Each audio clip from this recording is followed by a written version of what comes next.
আজকের গল্পটা সেই সব মৌমাছিদের যারা রাত হলেই শহর জুড়ে গুনগুনায়, মধু খাওয়া শেষ হলেই চলে যায়। এটা শুধুমাত্র একটা গল্প নয়, সত্য ঘটনাও, সমাজের এক নির্মম সত্য। তাহলে আর কথা না বাড়িয়ে মূল গল্পে চলে যাই। গল্পের শুরুতে ঢাকা শহরের আড়ালে লুকিয়ে থাকা এক পাপের জগৎকে প্রকাশ করা হয়, যেখানে দালালের মাধ্যমে ফোনে ফোনে বিভিন্ন বাসায় বাসায় মেয়ে সাপ্লাই দেওয়া হয় ফুর্তি করার জন্য। ঠিক এরই মধ্যে আরেকটা মেয়েকে দেখি, নাম তার কবিতা। সে ফোনে এক পুলিশ অফিসারকে বলছিল তার মেয়েগুলোরে ছাইরা দেওয়ার ব্যবস্থা করতে। কোনো নতুন পাখি আইলে সবার আগে তো আপনারই খাওয়াইছি, কি করি নাই কন। অর্থাৎ কবিতাও পতিতালয়ের এক দালাল। তাদের পাড়ায় পুলিশের রেড পড়ার কারণে পুলিশ কিছু মেয়েদের ধরে নিয়ে গেছে।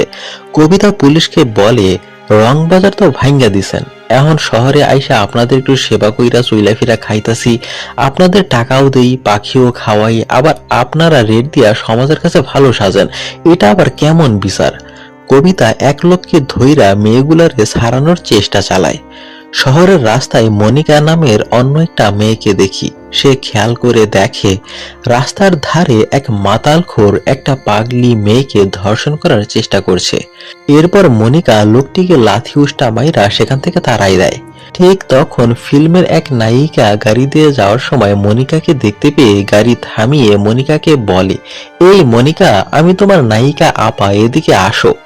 তার নাম হচ্ছে রিয়া, চলচ্চিত্রে সে কাজ করে। রিয়া মনিকাকে বলে, তুমি ঢাকায় কেন, এখানে কি করছো? মনিকা তখন বলে, রংবাজার তো ভাঙ্গা গেছে আপা, এখন এই ঢাকা শহরই রংবাজার। মনিকা তখন রংবাজারের পুরো কাহিনী খুলে বলে। রংবাজারে রানীঘাট নামে একটা পতিতালয় আছে, যেখানে নারী ব্যবসা থেকে শুরু করে মাদক দ্রব্য সবকিছুই চলে। আর এখানে মনিকাও দেহ ব্যবসা করত। ছোট্ট একটা ছেলে বাইরে থেকে এক কাস্টমার ধরে নিয়ে আসে। মনিকা আবেদনময়ী লুকে কাস্টমারের জন্য অপেক্ষা করছিল। মনিকা ছেলেটিকে বলে, যা বাপ, দুইটা ফুটকা নিয়ে আয়, একটা তোর একটা আমার। ছেলেটা দৌড়ে দোকানে গিয়ে দুইটা বেলুন নিয়ে আসে, অর্থাৎ ফুটকা। একটা মনিকাকে দিয়ে অন্যটি নিয়ে সে খেলতে চলে যায়। এই ছেলেটা হচ্ছে মনিকার ছেলে, নাম মানিক। সে অনেক ছোট, তার মা কি করে সেটা বোঝার মতো জ্ঞান তার হয়নি। অন্যদিকে দুজন প্রভাবশালী নেতাকে দেখি, আসলাম নেতা ও শিকদার কমিশনার। বর্তমানে আসলাম নেতা ক্ষমতায় রয়েছে, ইলেকশন রাজনীতি নিয়ে দুজনের মধ্যে দ্বন্দ্ব রয়েছে। কিন্তু এই মুহূর্তে রানীঘাট অর্থাৎ পতিতালয় নিয়ে সমস্যা চলছে। রানীঘাটকে কেন্দ্র করে শিকদার অনেক টাকা পয়সা কামায়, যদিও কিছুটা ভাগ তাদেরকেও দিতে হয়। নানান সমস্যার কারণে আসলাম নেতা রানীঘাট উচ্ছেদ করে দিতে চায়, কারণ তার দল এই মুহূর্তে ক্ষমতায়, তার কথার জোরই বেশি। মাইয়া মানুষ নিয়ে ব্যবসা বন্ধ, কিন্তু শিকদার কমিশনার কোনোভাবে এটা বন্ধ হতে দিতে চাচ্ছিল না। তাই আসলামের সাথে শিকদারের ঝগড়া হয়। এটা নিয়ে আসলাম থানার পুলিশ অফিসারের সাথেও পরামর্শ করে। বিষয়টার সাথে প্রশাসন থেকে শুরু করে সবাই কম বেশি জড়িত। এরপর দেখতে পাই এক পতিতা মারা গেছে। সুন্দরী নামের তৃতীয় লিঙ্গের এক লোক পতিতার লাশ টেনে নিয়ে যাচ্ছিল, আর বলা হচ্ছিল, সাধুর নগরে বেশ্যা মরেছে, পাপের হয়েছে শেষ, বেশ্যার লাশ হবে না দাফন, এটাই সাধুর দেশ। প্রত্যেক বেশ্যায় মারা যাওয়ার পর দাফন না করে এভাবেই পুড়িয়ে ফেলা হয়। তাদের দাফন করলে নাকি মাটিও অপবিত্র হয়ে যায়। তবে সুন্দরী যতবারই লাশ পোড়ায়, তখন খুব কষ্ট নিয়ে সে শুধু বিলাপ করতে থাকে। এর পেছনে অবশ্য একটা কারণ আছে, যেটা পরেই জানতে পারবেন। এরপর আসলাম এই রানীঘাটের রানীরে সাবধান করতে আসে, অর্থাৎ এই রানীঘাটের যে সর্দার। আসলাম বলে, জীবনে তো অনেক পাপ কাজ করছি, এখন দেখি একটু পুণ্যের কাজ করা যায় কিনা। তোর একটা কথা বলি, তোরে একটা প্রাসাদ দিমু আর 10 লাখ টাকা দিমু, তুই এই রানীঘাট ভাঙ্গা দে। কিন্তু রানী এই ঘাট ভাঙবো না, যাই কিছু হয়ে যাক। আসলাম বলে, দয়া দেখাইয়া কিছু কইতাছি না, আমি তাকাইলে উইরা যাবি। কিন্তু রানী থেকে উল্টা থ্রেট দেয়, আমারে ভয় দেখাস, এক তুড়ি দিলে তুই এখান থেকে বাইর হইতে পারবি না। আসলাম বলে, সময় হলে সব দেখা যাব, এই বলে চলে যায়। বের হয়ে আসার সময় জাহিদের সাথে দেখা হলে আসলাম বলে, এই যে গবরে পদ্ম ফুল, গবরে পড়ে থাকলে চলবো? জাহিদ বলে, ফুল তো ফুলই, যেখানেই থাকুক সে সুবাস ছড়াবেই। আসলাম কথাটা ভালোভাবে গ্রহণ করে না, এরপর সে চলে যায়। আসলে জাহিদ বিশ্ববিদ্যালয়ের একজন প্রফেসর, কিন্তু সে এখানকারই এক পতিতার ছেলে ছিল বলে আসলাম তাকে গোবরে পদ্ম ফুল বলেছিল। কিন্তু জাহিদ এই পরিবেশ থেকে সম্পূর্ণরূপে মুক্ত হয়ে নিজেকে সে মানুষ হিসেবে প্রতিষ্ঠিত করেছে। রানী হচ্ছে জাহিদের খালা। জাহিদকে রানী ভীষণ ভালোবাসে, আদর করে। জাহিদ বলে আসলাম আসছিল, রাজনীতিবিদ প্রশাসন রানীঘাট উচ্ছেদ করে দেওয়ার জন্য চক্রান্ত করছে। রানী বলে শোনো বাজান, উকিলরে যত টাকা পয়সা দেওয়া দরকার দাও, এই মামলায় জিততেই হইব। 5,000 ঘর, 15,000 লোকের আদিবাস এই রানীঘাট। এখানকার মাটি, আলো বাতাস আমাদের শরীরে বইতাছে, তাই যে করি হোক টিকে থাকতে হইব। এরপর জাহিদ এখানকার এক বৃদ্ধার সাথে দেখা করে। সে তার নানি লাগে। নানির কোলে মাথায় রেখে একটু ভালোবাসা, একটু শান্তি খোঁজার চেষ্টা করে। পরের দিন জাহিদ তাদের উকিলের সাথে দেখা করে। স্থানীয় লোকজন উচ্ছেদ করার জন্য নানা পায়তারা করতেছে। উকিল বলে এই মামলায় হারার কোনো চান্সই নাই, আইনের ঊর্ধ্বে কোনো কিছু আছে নাকি, টাকা লাগবে 2 লাখ। জাহিদ জানায় টাকা পয়সা কোনো সমস্যা না, আপনি আপনার কাজ করেন। এর কিছুদিন পর জাহিদ রানীঘাটে তার এক ফ্রেন্ড মিনাকে নিয়ে আসে, যে ফিল্মে কাজ করে। পতিতালয় কেন্দ্রে একটা চরিত্রে তার অভিনয় করতে হবে, সেজন্য আগে থেকে এখানকার পরিবেশ, জীবনযাপন কেমন সেসব সম্পর্কে জানতে এখানে সে কিছুদিন থাকবে। আর এই ব্যবস্থাটা জাহিদ তার খালাকে বলে করে দেয়। জাহিদ নানির সাথে মিনার পরিচয় করিয়ে দেয়। নানি মিনাকে দেখে বলে তার ফেস কাটিং লাখনৌদের মতো, হ্যাভ ইউ বিন লখনৌ? তার ইংরেজি শুনে মিনা খুব অবাক হয়। তখন নানি ঘটনা খুলে বলে তার জন্ম আসলে লখনৌতে। 1947-এর দেশ বিভাজনের পর পাকিস্তান চলে আসে। তার স্বামী পাকিস্তানি আর্মি ছিল। নানি 1968 এর পর ঢাকায় ভিজিট করতে আসেন এবং এখানেই থাকতে শুরু করে। এরপর 71-এর মহান মুক্তিযুদ্ধে পাকিস্তানি আর্মির হাতেই তার স্বামী মারা যান। তখন তিনি বীরাঙ্গনা হয়ে যান। তার পরিবার তাকে আর কখনোই গ্রহণ করেনি। এরপর সে এখানেই জীবন পার করে দিয়েছে। যাই হোক, এরপর দেখি রাতের বেলা কমিশনারের মেয়ে বন্নি বাইরে যেতে চাইলে মা বাধা দেয়, কিন্তু সে বাইরে আড্ডা দিতে যাবেই। তখন কমিশনার পাড়ায় ফুর্তি করে মাতাল হয়ে বাড়িতে ফিরে আসে। মেয়ে বাইরে যেতে চায়, জানতে পেরে কমিশনার রেগে যায়। বন্নি বাবার মুখে মুখে তর্ক করতে শুরু করে। তখন কমিশনার তাকে মারধর করার চেষ্টা করে। মা মেয়েকে নিয়ে ঘরে ঢুকে যায়। কমিশনার তার মেয়েকে মানুষ করতে পারেনি। আজে বাজে ছেলেপেলেদের সাথে মিশে আবার নেশাও করে। বাপ যেমন মেয়েও ঠিক তেমনই হয়েছে। এরকম একটা পরিবেশ, পরিস্থিতি আর পারিবারিক শিক্ষার অভাবে সে এমন হয়েছে। পরের দিন রানী কবিতার সাথে আলোচনা করে এই পাড়া ভাঙ্গা দেওয়ার পায়তারা চলতেছে। আগে তো কমিশনার ক্ষমতায় ছিল, তখন কোনো সমস্যা হয় নাই, কিন্তু এখন শিখদের হাতে ক্ষমতা চলে যাওয়াতে এই পাড়া টিকায় রাখতে সমস্যা হইতাছে, কারণ রাজনীতি এখন তার দখলে। রানী বলে এই রানীঘাট টিকে রাখতে যুদ্ধ করতে পারবি না? যদি পাড়া ভাঙ্গা দেওয়ার চেষ্টা করে রক্তের বন্যা বসাইয়া দিমু। পাড়া টিকায় রাখতে সবাইকে ঐক্যবদ্ধ হতে বলে। যাই হোক, সেদিন রাতে মনিকা ও কবিতা দুজনে মিনা আপারে পাড়াটা ঘুরাই ঘুরাই দেখাইতেছিল। এর মধ্যেই আরেকটা পতিতা মারা গিয়েছে, তাকেও পোড়ানো হচ্ছে। মিনা লাশ পোড়ানো দেখে বলে আপনাদের এখানে বেশিরভাগ হিন্দু নাকি? মনিকা বলে না আপা, আমগো মতো মেয়েগুলো আবার দাফন কাফন, এই মাটিতে আমাদের কোনো জায়গা নাই। আমরা মারা গেলে হয় পোড়ানো হয়, না হয় পানিতে ভাসাই দেওয়া হয়। এসব শুনে মিনা বলে কি ভয়ঙ্কর ব্যাপার। আর সুন্দরী চিতায় বাঁশ দিয়ে ঝাড়ছিল আর বলছিল যা বেশ আমাগি যা, পুইরা ছাই হইয়া যা, এসব বলে বিলাপ করছিল। মনিকা বলে সুন্দরীর যখন 4-5 বছর বয়স তখন ওর মা মারা যায়, কিন্তু ওই যে দাফন কাফনের ব্যবস্থা নাই। ওর মা মারা যাওয়ার পর 7-8 দিন এখানেই পইরা আসিল। পরে কুত্তা বিলায় মায়ের লাশ টাইনা নিয়ে চইলা গেছে। ওই ঘটনার পর থেকে সুন্দরী আমগো সবার লাশ চিতায় পড়ে। কুত্তা বিলাই টাইনা নিয়ে যাওয়ার থেকে চিতাই দেওয়া অনেক ভালো। এরপর মনিকার ব্যাপারে জানতে চাইলে মনিকা নিজের কথা বলে বাপরে সে কোনোদিন দেখে নাই। এরপর মা তারে এক নেশাখোর জোয়ারির সাথে বিয়ে দিছিল। সারাক্ষণ সে মারতো, তাই মনিকা তারে ডিভোর্স দিয়া দিছে, তারে ছাইরা দিছে। এরপর মায়ের কাছে আর ফিরে যায়নি। নাচ গান জানতাম, এই পাড়াতেই নাচ গান শুরু করলাম। একদিন শিকদার কমিশনার তার নাচ দেখে পাগল হয়ে গেছিল। নাচ দেখে তারে আর ছাড়তেই পারে নাই। কমিশনার প্রতি রাতে আইসাই মনিকার সাথে থাকতো। এরপর যখন সে প্রেগনেন্ট হয়, হঠাৎ করে কমিশনারের আচরণ পরিবর্তন হয়ে যায়। কথা ছিল মানিক হওয়ার পর সে আমারে স্বীকার করে ঘরে তুইলা নিব, কিন্তু সেটা আর হইল না। আমি তো তার কাছে বেশি কিছু চাই নাই, শুধু চাইছিলাম মানিক তার বাপের পরিচয়টা পাক। অর্থাৎ তার ছেলে মানিক হচ্ছে কমিশনারের ছেলে। এটা অবশ্য পাড়ার সবাই জানে। অন্যদিকে কমিশনার প্রতি রাতেই নেশা করে বউর সাথে ঝগড়া করে, আর তার মেয়ে বন্নি আরেক রুমে বসে বসে ড্রাগস নিচ্ছিল। এই হচ্ছে তার পরিবারের অবস্থা। ক্ষমতা আর টাকা দিয়ে কখনো সুখ কেনা যায় না, আর যাই কিছু করা যায় সুখ করা যায় না। অন্যদিকে আসলাম নেতা পুলিশের সাথে ডিসকাস করছিল রানীরে কিভাবে সরাই দেওয়া যায়। রানীরে সিস্টেম করতে না পারলে পাড়া ভাঙে দেওয়া মুশকিল আছে। রানীর দুর্বলতা হচ্ছে জাহিদ মাস্টার। জাহিদরে নিয়ে একটা চাল চালতে হবে।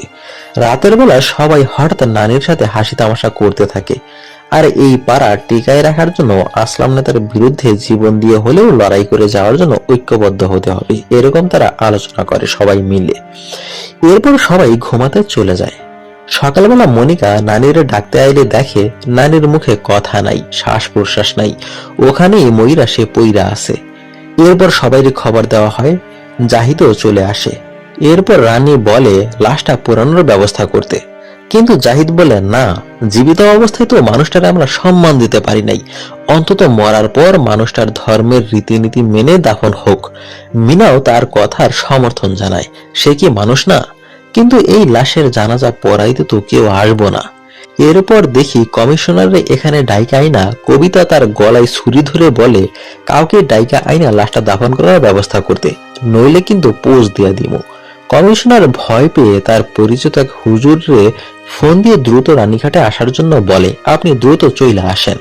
হুজুর বলে ওখানে তো জানাজা হবে না। কমিশনার ধমক দিয়ে বলে, আমি এখানে আসি, কোনো সমস্যা নেই, তাড়াতাড়ি আসেন। এরপর হুজুর চলে আসতে রাজি হয়। তখন কবিতা তারে ছাইরা দেয়। রাতের অন্ধকারে সবার উপস্থিতিতে হুজুর লাশের জানাজা পড়ায়। এরপর লাশটাকে দাফনও করা হয়। এই প্রথম পাড়ায় কোনো লাশের দাফন হইল ধর্মের রীতিনীতি অনুযায়ী। যাই হোক, এর কিছুদিন পর দেখি পাড়া উচ্ছেদ করে দেওয়ার যে মামলা চলতেছিল সেই মামলা রানীঘাটের পক্ষে রায় হইছে, তারা জিতে গেছে। তাই পুরো পাড়ায় আনন্দের উল্লাস বয়ে যায়। সেই রাতেই কমিশনার রানীর সাথে বৈশা বৈশা ড্রিঙ্কস করছিল আর পরিবারের সুখ দুঃখের আলাপ করতেছিল। সে বলছিল মাইয়াটারে নিয়ে অনেক স্বপ্ন ছিল, কিন্তু পারলাম না, এখন বিয়া দিয়া দিমু। কমিশনার এটাও বলে, ভাবতেছি মানিকরে এখান থেকে নিয়ে যাবো, বিদেশ পাঠাইয়া লেখাপড়া করামো। আমার তো আর পোলা নাই, আমার এত সয় সম্পত্তি টাকা পয়সা কেরাই খাবো। পাশের রুম থেকে মনিকা এই কথা শুনে খুশিতে বুকটা যেন ফেটে যায়। অবশেষে মানিকের কোন একটা ব্যবস্থা হইতাছে, এটাই তার অনেক বড় পাওয়া। অন্যদিকে এলাকার গণ্যমান্য লোকজন আসলাম নেতার সাথে আলোচনায় বসে। এলাকায় এইসব পাপ কাজ চলতে থাকলে গজব নাইমা আসবো। আমাদের এলাকাটারে পাপ মুক্ত করতে হইব। যুব সমাজ নষ্ট হইয়া যাচ্ছে। 400 বছরের পুরনো পাপ আর কখনোই চলতে দেওয়া যাবে না। এর একটা বিহিত করতেই হইব। এরপর দেখি কমিশনারের স্ত্রী রানীর কাছে ফোন দেয় আর বলে, মনিকার ছেলে মানিকরে কি করবা করো, আরে বাইরে পাঠাইয়া দাও, টাকা পয়সা যা লাগে আমি দিব। কিন্তু এই ছেলে যেন ওর বাপের স্বীকৃতি পরিচয় কখনোই না পায়। রানী তারে উল্টা হুমকি দিয়ে বলে, মানিকরে নিয়ে বেশি বাড়াবাড়ি করবেন না। মানিকের যদি কিছু হয় তাহলে আপনার একটা মাইয়া আছে না, পরে কিন্তু গায়েব কইরা ছাড়মু। পরের দিন জাহিদের বিশ্ববিদ্যালয়ের ক্যাম্পাসে কিছু আউটলুক ওখানকার স্টুডেন্টদের জাহিদ স্যারের ছবি দেখিয়ে বলে, তাকে চেনেন? স্টুডেন্টরা বলে, হ্যাঁ সে আমাদের স্যার। তখন তারা বলে, ওনার সম্পর্কে কিছু জানেন আপনারা? সে একটা পতিতার ছেলে, তার কোনো পিতৃ পরিচয় নাই। এই কথাটা পুরো ক্যাম্পাসে ছড়িয়ে দেয়। এরপর জাহিদ যখন বিশ্ববিদ্যালয়ে আসে তখন কানা ঘোষা শুনছিল, পতিতার ছেলে আবার প্রফেসর, এসব বলে মন্তব্য করেছিল স্টুডেন্টরা। এরপর জাহিদ যখন ক্লাসে ক্লাস করানোর জন্য যায় তখন ক্লাসে একটাই স্টুডেন্টও ছিল না। বোর্ডে তাকে নিয়ে অসম্মানজনক কুরুচিপূর্ণ বাক্য লেখা ছিল। এইসব দেখে জাহিদ ভীষণ রকমের হতাশ হয়ে যায়, বুক ফেটে তার কান্না আসছিল। কারণ তার অতীত জীবনে এরকম যে একটা দাগ রয়েছে এটা কেউ জানে না। এরপর জাহিদ প্রিন্সিপাল রুমে যাওয়ার পর প্রিন্সিপাল তাকে জানায় চাকরি থেকে রিজাইন নিতে। তার আসল পরিচয় জেনে যাওয়াতে সবাই খুব ক্ষিপ্ত, অনেক প্রেসার আসতেছে, কোনো স্টুডেন্ট তার ক্লাস করব না। জাহিদ তখন বলে, চাকরি ছেড়ে দেওয়াতে আমার কোনো আফসোস নেই, কিন্তু আমার দুঃখ হচ্ছে আমরা মানুষ হতে পারলাম না। আমি বিদ্যা অর্জন করে এখানে শিক্ষক হয়েছি, সেগুলোর কোনো দাম নেই। সমস্যা হচ্ছে আমি কোথায় জন্মেছি সেটা নিয়ে। স্যার, তাহলে আমরা কেন ছোটবেলায় পড়তাম কর্মই ধর্ম, এসব আসলে মুখে মুখে, কাজের বেলায় না। জাহিদ অনেক কষ্ট নিয়ে চাকরি ছেড়ে দিয়ে চলে যায়। আমাদের সমাজটা আসলে বড়ই অদ্ভুত। আপনি হাজার পরিশ্রম কষ্ট করে বড় হলেও মানুষ পুরনো অতীত টেনে নিয়ে আসবেই। অতীতের ভুলের কাছে মানুষের সমস্ত কৃতিত্বই যেন মূল্যহীন হয়ে পড়ে। জাহিদের পুরনো অতীত তার স্ত্রী ইরা জেনে যাওয়াতে তাকে ছেড়ে দিতে চায়, কারণ তার কোনো পিতৃ পরিচয় নাই। তাদের যে সন্তান হবে সেই সন্তানকেও তো এই অপবাদ বয়ে বেড়াতে হবে, তার বাবার কোনো পিতৃ পরিচয় নাই। এজন্য ইরাও তাকে ছেড়ে চলে যায়। এক নিমেষেই জাহিদের সমস্ত স্বপ্ন ভেঙে খান খান হয়ে যায়। পরদিন হঠাৎ কমিশনারের মেয়েরে কোথাও খুঁজে পাওয়া যাচ্ছিল না, গুম হয়ে গেছে। তখন তার সহকারী বলে, আপনি বিশ্বাস করবেন কিনা জানি না, আপনার মেয়ে গুম হওয়ার পেছনে রানীর হাত আছে, কারণ এর আগে সে এই হুমকিটা দিয়েছিল। যদিও রানী আপনার প্রিয় মানুষ, কিন্তু এসব কাজে রানীর হাত আছে। কমিশনার বলে, রানী আমার প্রিয় মানুষ কেরা কইল? একসাথে খাইলে বললেই কি প্রিয় মানুষ হয়ে যায় নাকি? কমিশনারের স্ত্রী বলে, তোমারই দেয়া বিশ্বাস আছে? তুমি টাকার জন্য নিজের মায়েরও বেঁচে দিতে পারো। এই কথা শুনে কমিশনার স্ত্রীর গায়ে হাত তুলে। এরপর কমিশনার তার সহকারীরা বলে, তোর কথা যদি সত্যি হয়ে থাকে, আমার মাইয়ার যদি কিছু হয়, তাইলে সবটিরে আমি পুরাইয়া মারমু।